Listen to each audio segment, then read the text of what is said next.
wabarakatuh. Perkenalkan, saya Sita Anak Kumala dengan NIM 23052030, Prodi Pendidikan Pancasila dan Kewarganegaraan, Fakultas Ilmu Sosial. Di sini, saya akan menjawab dan menjelaskan terkait soal ujian akhir semester pada mata kuliah Hukum Islam. Yang pertama, perbedaan hukum adat, hukum Islam, dan hukum Barat dilihat dari beberapa aspek. Berdasarkan keadaannya, hukum adat. Keadaan hukum adat sangat dipengaruhi oleh budaya lokal dan tradisi yang berkembang di masyarakat setempat, sifatnya dinamis dan bisa berubah sesuai dengan perkembangan zaman. Yang kedua, hukum Islam. Hukum ini bersumber dari ajaran agama Islam yang tetap dan universal, diterapkan di berbagai negara muslim dengan interpretasi yang bervariasi. Yang ketiga, hukum Barat.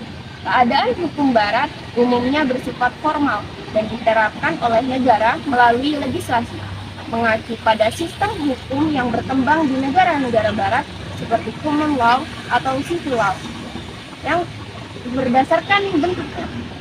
Yang pertama, hukum adat. Tidak tertulis, disampaikan secara lisan dan diwariskan turun-temurun. Yang kedua, hukum Islam. Terdapat dalam teks-teks keagamaan seperti Al-Quran dan hadis, serta literatur hukum fikih. Yang ketiga, hukum Barat. Tertulis dalam bentuk undang-undang, peraturan, dan jurisprudensi. Berdasarkan tujuannya. Yang pertama, hukum adat. Menjaga keseimbangan sosial dan harmoni dalam komunitas adat. Yang kedua, hukum Islam. Mewujudkan keadilan dan kesejahteraan sesuai dengan syariat Islam. Dan yang ketiga, hukum Barat. Menjaga ketertiban umum dan melindungi hak-hak individu serta kepentingan masyarakat. Berdasarkan sumbernya, yang pertama, hukum adat. Dilihat dari tradisi, kebiasaan, dan norma-norma yang berlaku di masyarakat setempat. Yang kedua, hukum Islam. Dilihat dari Al-Quran, Al-Sunnah, Ijtihad, Ijma', Qiyas, dan sunnah hukum lainnya dalam Islam. Yang ketiga, hukum Barat. Dilihat dari konstitusi, legislasi, klasifikasi hukum, dan doktrin hukum. Berdasarkan strukturnya, yang pertama, hukum adat tidak terstruktur secara formal, cenderung informal, dan berdasarkan konsensus masyarakat. Yang kedua, hukum Islam lebih terstruktur dalam bentuk kitab fikih yang membahas berbagai aspek kehidupan. Yang ketiga, berdasarkan hukum Barat, terstruktur secara formal melalui lembaga-lembaga peradilan, legislasi, dan administrasi. Ruang lingkup masalahnya. Yang pertama, hukum adat. Masalah-masalah sosial, keluarga, pertahanan, hubungan antar individu, dan komunitas. Yang kedua, hukum Islam. Dilihat dari ibadah, muamalah, hubungan sosial dan ekonomi, pidana, perdata, perkawinan, dan kewirausahaan. Yang ketiga, hukum Barat. Pidana, perdata, administrasi, konstitusional, perdagangan, dan berbagai bidang lainnya. Berdasarkan pembidangannya, yang pertama ada hukum adat. Terbatas pada masalah yang relevan dan dengan adat dan tradisi lokal. Yang kedua, hukum Islam. Membagi hukum dalam berbagai bidang seperti ibadah, muamalah, ilmiah, dana, dan lainnya. Yang ketiga, hukum Barat. Sistematis dan terpisah dalam berbagai bidang hukum yang spesifik. Dan dilihat dari berdasarkan hak dan kewajibannya. Yang pertama, hukum adat.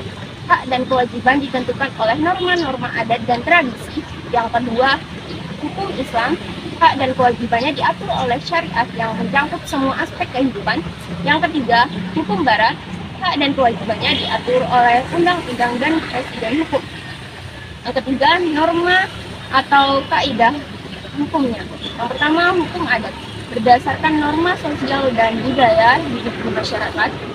Yang kedua, hukum Islam berdasarkan prinsip-prinsip syariat Islam. Yang ketiga, hukum Barat berdasarkan prinsip-prinsip hukum yang tertulis dalam undang-undang dan konstitusi.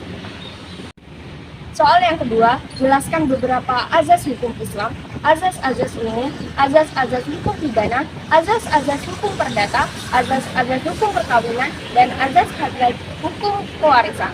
Yang pertama, azas-azas umum. Azas-azas umum dalam hukum Islam merupakan prinsip-prinsip dasar yang menjadi landasan dalam pembentukan, penafsiran, dan penerapan hukum syariat. Prinsip-prinsip ini bertujuan untuk menciptakan keadilan, kemaslahatan umum, dan kesejahteraan umat manusia. Berikut adalah penjelasan tentang beberapa azas tersebut. Yang pertama, azas darul mafasid muqaddam ala jabal ala mashali. Azas ini berarti mencegah kerusakan lebih diutamakan daripada mengambil manfaat. Dalam pengambilan keputusan hukum, apabila terdapat potensi kerusakan atau bahaya, maka upaya untuk mencegahnya harus didahulukan, meskipun ada manfaat yang bisa diambil. Contohnya dalam kasus perdagangan yang melibatkan riba, kerusakan yang ditimbulkan oleh riba dianggap lebih besar daripada manfaat ekonomisnya sehingga riba dilarang. Yang kedua, azas faham ala mukhallaf. Azas ini berarti memahami kapasitas individu yang dibebani hukum. Hukum Islam mempertimbangkan kemampuan dan keadaan individu yang menjadi subjek hukum. Misalnya dalam ibadah, sholat, yang tidak mampu berdiri karena sakit diperbolehkan sholat sambil duduk atau berbaring sesuai dengan kemampuannya. Yang ketiga, azas musyawarah. Azas ini berarti pengambilan keputusan melalui konsultasi dan diskusi. Pengambilan konsultasi dalam masalah-masalah penting, baik dalam lingkup keluarga, masyarakat, maupun pemerintahan, dilakukan melalui musyawarah untuk mencapai kesepakatan bersama yang adil dan bijaksana. Ini berdasarkan perintah Al-Quran dan praktik Nabi Muhammad SAW. Azas mendahulukan kewajiban daripada hak. Azas ini berarti kewajiban harus dipenuhi terlebih dahulu sebelum menuntut hak. Dalam interaksi sosial dan hukum, seseorang harus melaksanakan kewajibannya sebelum menuntut haknya. Misalnya, seorang pekerja harus menjalankan tugasnya dengan baik sebelum menuntut haknya untuk mendapatkan upah. Yang kelima, azas adam ala had atau tidak menyulitkan. Asas ini berarti tidak menyulitkan atau memberatkan. Hukum Islam berusaha untuk tidak memberatkan individu dalam pelaksanaannya. Contohnya, dalam kasus puasa Ramadan, orang yang sakit atau dalam pekerjaan diperbolehkan untuk tidak berpuasa dan menggantinya di hari lain. Yang keenam, azas keadilan. Azas ini berarti keadilan dalam segala aspek kehidupan ini. Keadilan adalah salah satu tujuan utama syariat Islam. Setiap tindakan dan keputusan hukum harus didasarkan pada prinsip keadilan, baik antar individu dengan individu maupun antar individu dengan masyarakat atau negara. Contohnya aplikasinya adalah dalam pembagian warisan yang harus dilakukan secara adil sesuai dengan ketentuan syariat Islam. 2. Azas-azas hukum pidana. Azas hukum pidana dalam Islam atau yang dikenal dengan jiniyah merupakan prinsip-prinsip fundamental yang mendasari penerapan hukum pidana Islam.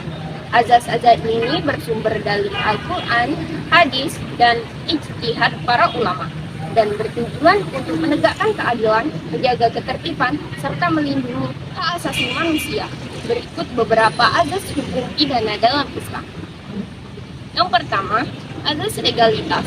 Azas ini menyatakan bahwa tindak pidana tanpa adanya peraturan terlebih dahulu. Artinya, sesuatu perbuatan tidak dapat dipidanakan kecuali telah diatur dalam nas syariat Al-Quran dan hadis atau istijah yang saleh. Azas ini bertujuan untuk memberikan kepastian hukum dan mencegah kesewenang-wenangan dalam penegakan hukum pidana. Yang kedua, azas amar ma'ruf nahi munkar. Azas ini menyatakan bahwa umat Islam wajib memerintahkan kebaikan dan mencegah kemungkaran. Artinya, umat Islam memiliki tanggung jawab untuk menegakkan hukum pidana Islam dan mencegah terjadinya perbuatan kriminal. Azas ini mencerminkan semangat kolektivitas dan tanggung jawab sosial dalam masyarakat Islam. Yang ketiga, azas teritorial. Azas ini menyatakan bahwa hukum pidana Islam hanya berlaku bagi perbuatan yang dilakukan di wilayah Islam. Artinya, perbuatan yang dilakukan di luar wilayah Islam tidak dikenakan hukum pidana Islam. Azas ini didasarkan pada prinsip menghormati kedaulatan negara lain. Yang keempat, azas material. Azas ini menyatakan bahwa hukum pidana Islam didasarkan pada niat dan tanpa perbuatannya. Artinya, perbuatan yang tidak disertai dengan niat jahat atau tidak menimbulkan dampak buruk secara signifikan tidak dapat dipidanakan. Azas ini mencerminkan prinsip keadilan dan kemanusiaan. Yang kelima, azas moralitas. Azas ini menyatakan bahwa hukum pidana Islam bertujuan untuk menegakkan moralitas dan nilai-nilai luhur agama. Artinya, perbuatan yang bertentangan dengan moralitas dan nilai-nilai agama Islam dapat dipidanakan. Azas ini mencerminkan nilai-nilai Islam yang menjunjung tinggi akhlak dan moralitas. Ketiga, azas-azas hukum perdata. Dalam hukum Islam, azas-azas hukum perdata memiliki peran penting dalam membentuk kerangka etika dan hukum yang adil dan seimbang. Berikut adalah penjelasan dari azas-azas tersebut. Yang pertama, azas kebolehan. Azas ini menyatakan bahwa segala sesuatu pada dasarnya adalah diperbolehkan kecuali ada dalil atau alasan yang diharamkan. Ini berarti dalam muamalah atau hubungan sosial dan bisnis, tindakan dianggap sah dan halal kecuali jika secara tegas dilarang oleh syariat. Yang kedua, azas kemaslahatan hidup. Hukum Islam sangat menekankan pada kemaslahatan atau kebaikan umum. Setiap hukum dan tindakan harus membawa manfaat bagi masyarakat dan menghindari kerugian. Hal ini didasarkan pada prinsip bahwa tujuan hukum Islam adalah untuk memelihara agama, jiwa, akal, keturunan, dan harta benda. Yang ketiga, azas kebebasan dan kesukarelaan. Transaksi dan kontrak dalam Islam harus didasarkan pada kebebasan dan kesukarelaan. Kedua belah pihak tidak boleh ada paksaan atau tekanan dalam membuat perjanjian. Hal ini untuk memastikan bahwa semua pihak berpartisipasi dengan baik dan kesepakatan yang murni. Yang keempat, akses menolak mudarat, mengambil manfaat. Dalam hukum Islam, menghindari mudarat atau bahaya atau juga kerugian lebih diutamakan daripada mengambil manfaat. Artinya, jika ada sesuatu yang berpotensi membawa kerugian atau bahaya, maka harus dihindari meskipun ada manfaat yang bisa diambil darinya. Yang kelima, azas kebajikan. Hukum Islam mengajarkan untuk selalu berbuat kebajikan atau ihsan. Dalam konteks hukum perdata, ini berarti semua tindakan dan perjanjian harus dilandasi oleh niat baik dan keinginan untuk berbuat baik terhadap sesama. Yang keenam, azas kekeluargaan. Azas ini menekankan pentingnya hubungan kekeluargaan dan persaudaraan dalam Islam. Dalam urusan perdata, hal ini mendepankan pada penyelesaian masalah melalui musyawarah dan mufakat, serta menjaga hubungan yang harmonis antar anggota masyarakat. Yang ketujuh, azas adil dan berimbang. Keadilan adalah pilar utama dalam hukum Islam. Setiap tindakan dan keputusan harus adil dan berimbang, tidak memihak dan memberikan hak kepada yang berhak. Ini termasuk memberikan hak yang sesama kepada semua pihak yang terlibat dalam perjanjian atau transaksi. Yang kedelapan, azas mendahulukan kewajiban dari hak. Dalam Islam, kewajiban seringkali lebih diutamakan daripada hak. Artinya, seorang harus memenuhi kewajibannya terlebih dahulu sebelum menuntut hak. Ini untuk memastikan bahwa semua pihak bertanggung jawab dan menjalankan peran mereka sesuai dengan ketentuan syariat. 4. Azas-azas hukum perkawinan. Dalam hukum Islam terdapat 7 azas hukum perkawinan yang menjadi dasar dan pedoman dalam membangun hubungan pernikahan yang sah dan sesuai dengan syariat Islam. Berikut adalah penjelasan ketujuh azas tersebut. Yang pertama, azas personalitas keislaman. Azas ini menyatakan bahwa perkawinan hanya sah dilakukan antara dua orang muslim.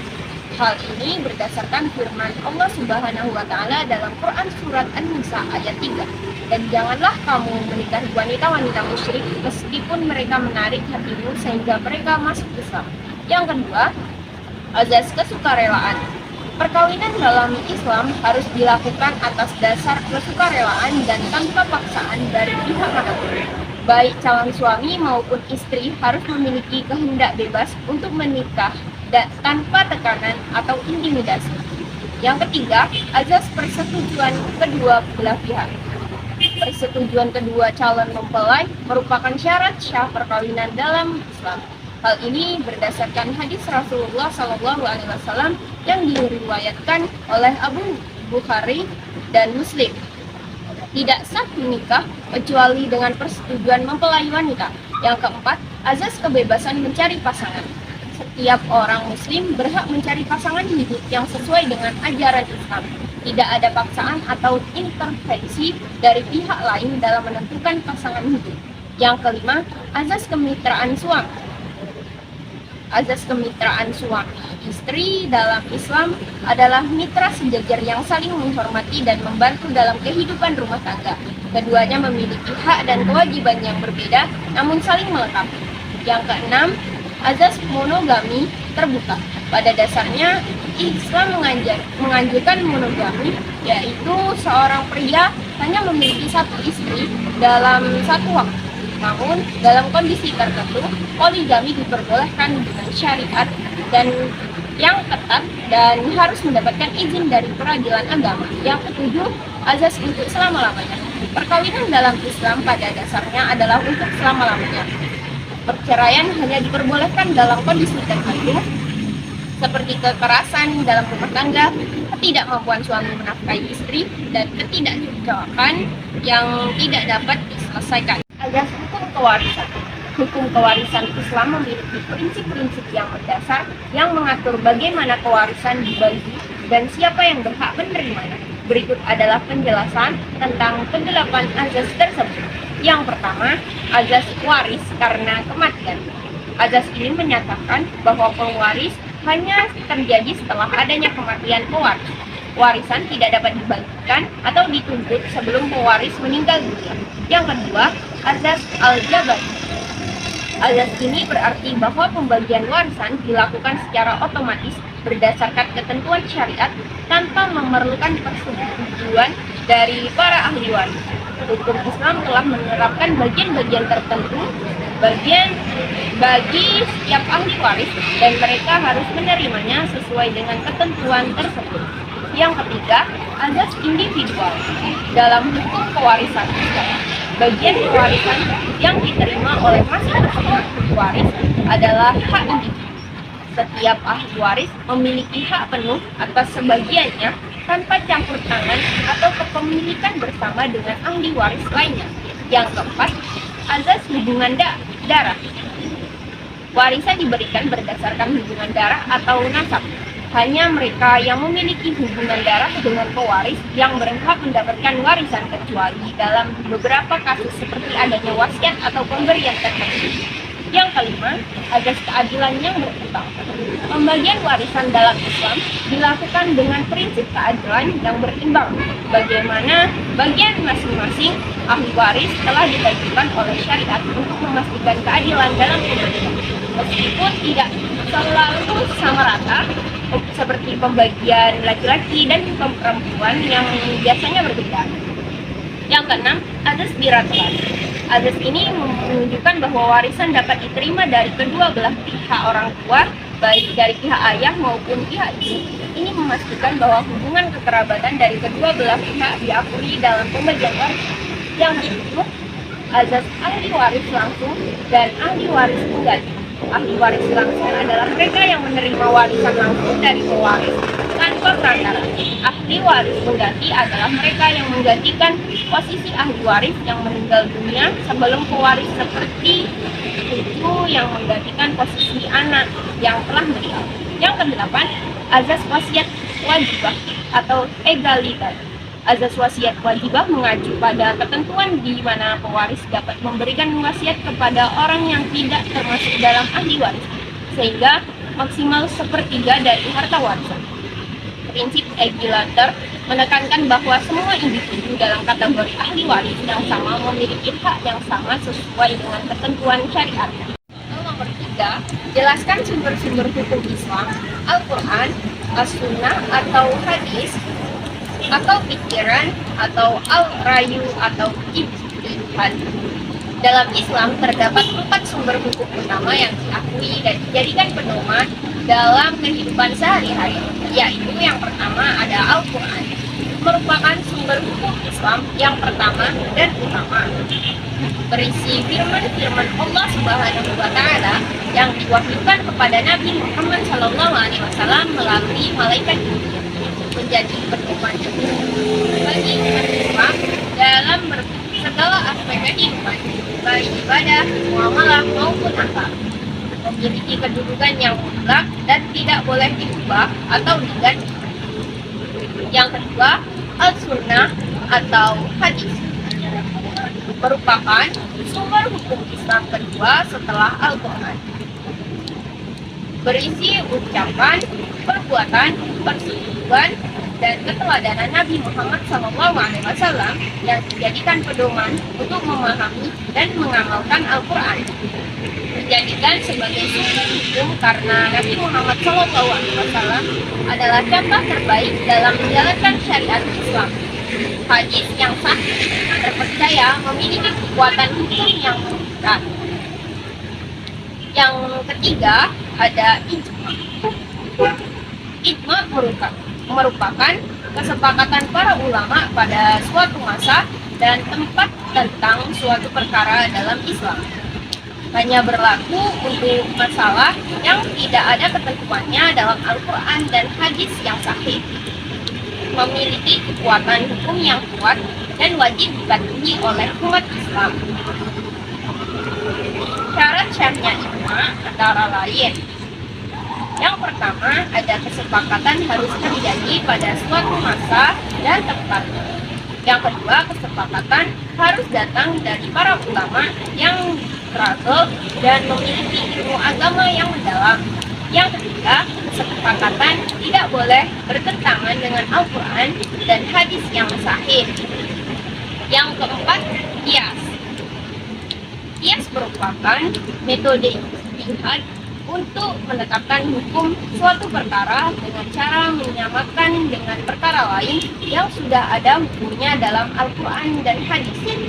Dilakukannya dengan cara membandingkan dua perkara berdasarkan ilat atau alasan hukum yang sama.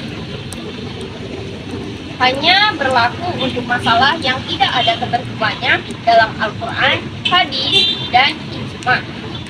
Syarat-syaratnya qiyas antara lain. Yang pertama, harus ada persamaan ilat atau alasan hukum antara perkara yang dikiaskan dengan perkara yang menjadi dasar hukumnya. Yang kedua, persamaan ilat haruslah pasti dan tidak boleh meragukan. Yang ketiga, tidak boleh ada dalil yang bertentangan dengan qiyas. Soal yang keempat, jelaskan ciri-ciri hukum Islam dan hak asasi manusia. Tujuan hukum Islam, salah paham terhadap Islam dan hukum Islam. Yang pertama, ciri-ciri hukum Islam. Hukum Islam memiliki beberapa ciri-ciri yang membedakannya dengan hukum lainnya, yaitu yang pertama, bersumber dari Allah Subhanahu wa Ta'ala. Hukum Islam bersumber dari wahyu Allah Subhanahu wa Ta'ala yang terdapat dalam Al-Quran dan Sunnah Nabi Muhammad SAW. Kedua sumber ini menjadi pedoman utama dalam menentukan hukum Islam. Yang kedua, menyeluruh dan terpadu. Hukum Islam mengatur seluruh aspek kehidupan manusia, mulai dari akidah, ibadah, muamalah, hingga hukum pidana. Semua aspek tersebut saling terkaitan dan tidak dapat dipisahkan satu sama lain. Yang ketiga, adil dan objektif. Hukum Islam berdasarkan keadilan dan objektivitas, tidak ada perbedaan perlakuan berdasarkan ras, suku, golongan, atau status sosial dalam hukum Islam. Yang keempat, universal dan abadi. Hukum Islam bersifat universal dan abadi, artinya berlaku untuk semua manusia di seluruh dunia dan sepanjang zaman. Yang kelima, fleksibel dan adaptatif. Hukum Islam memiliki fleksibilitas dan adaptatif terhadap perkembangan zaman. Hal ini dapat dilihat dari adanya ijtihad, yaitu metode untuk mencari hukum Islam dalam menghadapi masalah-masalah baru. Dua, hukum Islam dan hak asasi manusia. Hukum Islam dan hak asasi manusia atau HAM memiliki banyak kesamaan dalam tujuannya, yaitu untuk menciptakan keadilan dan kesejahteraan bagi seluruh manusia.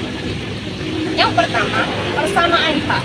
Baik hukum Islam maupun HAM mengakui persamaan hak dan martabat semua manusia. Yang kedua, keadilan. Keadilan menjadi tujuan utama dalam hukum Islam dan hak asasi manusia. Yang ketiga, kebebasan. Keduanya juga menjunjung tinggi nilai-nilai kebebasan seperti kebebasan beragama, berekspresi, dan berkumpul. Yang keempat, keamanan. Hukum Islam dan hak asasi manusia sama-sama bertujuan untuk menciptakan rasa aman bagi semua orang. Namun, terdapat beberapa perbedaan dalam penerapannya, yaitu yang pertama, Sumber hukum. Sumber hukum Islam adalah Al-Quran dan Sunnah, sedangkan hak asasi manusia bersumber dari akal manusia dan kesepakatan masyarakat. Yang kedua, penafsiran. Penafsiran hukum Islam dapat berbeda-beda, tergantung pada mazhab dan ulama, sedangkan hak asasi manusia memiliki interpretasi yang lebih universal. Ketiga, ruang lingkup.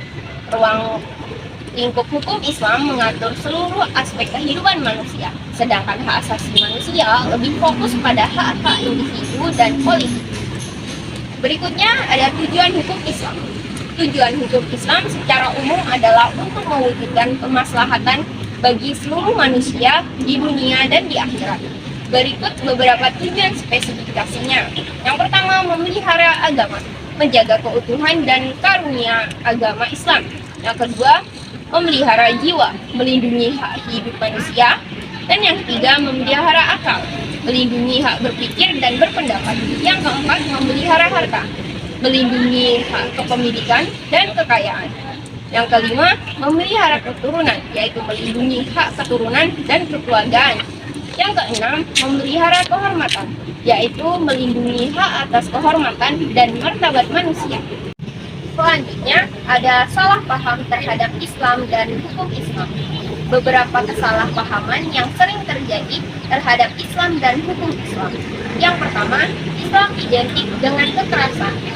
Namun, Islam sebenarnya agama yang menganjurkan perdamaian dan kasih sayang. Kekerasan yang dilakukan atas nama Islam adalah perbuatan segelintir oknum yang tidak memahami Islam dengan benar. Yang kedua, hukum Islam diskriminatif. Hukum Islam sebenarnya adil dan tidak diskriminatif. Aturan-aturan dalam hukum Islam bertujuan untuk menjaga kemaslahatan dan kebaikan manusia. Yang ketiga, hukum Islam tidak relevan dengan zaman modern. Hukum Islam bersifat fleksibel dan adaptatif. Prinsip-prinsipnya dapat diterapkan dalam berbagai konteks zaman dan tempat. Yang keempat, Islam anti-modernitas. Islam tidak anti-modernitas. Islam justru mendorong kemajuan ilmu pengetahuan dan teknologi. Secara keseluruhan, setiap sistem hukum memiliki kelebihan dan kekurangan, serta peran penting dalam menciptakan keteraturan dan keadilan di masyarakat. Hukum Islam dengan prinsip-prinsip dan asas-asasnya menawarkan kerangka hukum yang kooperatif, adil, dan berimbang, yang bertujuan untuk kesejahteraan umat manusia sesuai dengan keteraturan syariat. Namun, pemahaman yang tepat dan kontekstual terdapat hukum Islam sangat penting untuk menghindari kesalahpahaman dan memastikan penerapannya yang sesuai dengan nilai-nilai kemanusiaan dan keadilan. Mungkin itu saja yang dapat saya jelaskan dari beberapa pertanyaan di atas. Mohon maaf apabila ada kesalahan. Saya akhiri dengan wassalamualaikum warahmatullahi wabarakatuh.